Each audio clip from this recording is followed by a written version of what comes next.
A local humanitarian organization is in and around Ukraine to help aid those on the front lines and refugees in neighboring countries. News Channel reporter Reed Harmon is live from the Shelterbox headquarters in Summerland for more on what the nonprofit is doing. Reed. Yes, and they're preparing to do a lot, Scott. There are about 75 collective centers currently in Moldova, such as schools and churches that are housing those refugees coming from Ukraine. Those centers are running low, though, on resources, so Shelterbox is stepping up.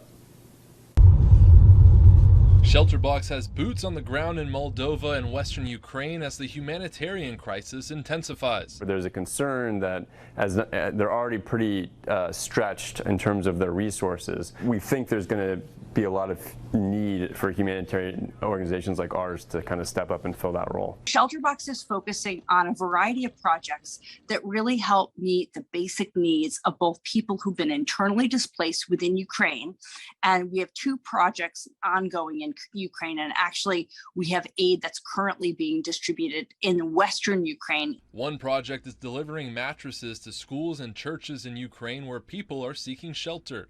Another project is for those on the front lines who are already trying to rebuild their homes. Just kind of basic tools and tarps, solar lights, and other materials that could help them rebuild a home that's been damaged. And the last project is where Stephanie Christensen is, Moldova.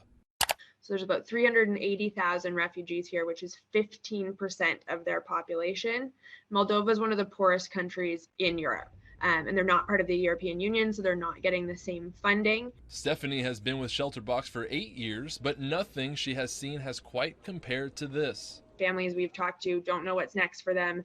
They pretty much all want to go home, but they don't know when they can do that. I spoke to a mom yesterday. She has 4 young kids staying in a collective center.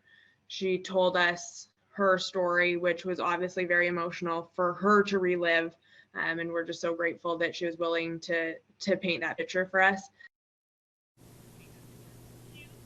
And for that mom and those children, women and children and even elders are being a large percentage of those refugees that are coming through. So the aid from Shelterbox are adjusting based on the needs of those displaced families, including, making sure that the sizes for blankets and little things like that are suitable for the people that need them the most. Live in Santa Barbara from the Shelterbox headquarters here in Summerland, I'm News Channel reporter Reed Harmon.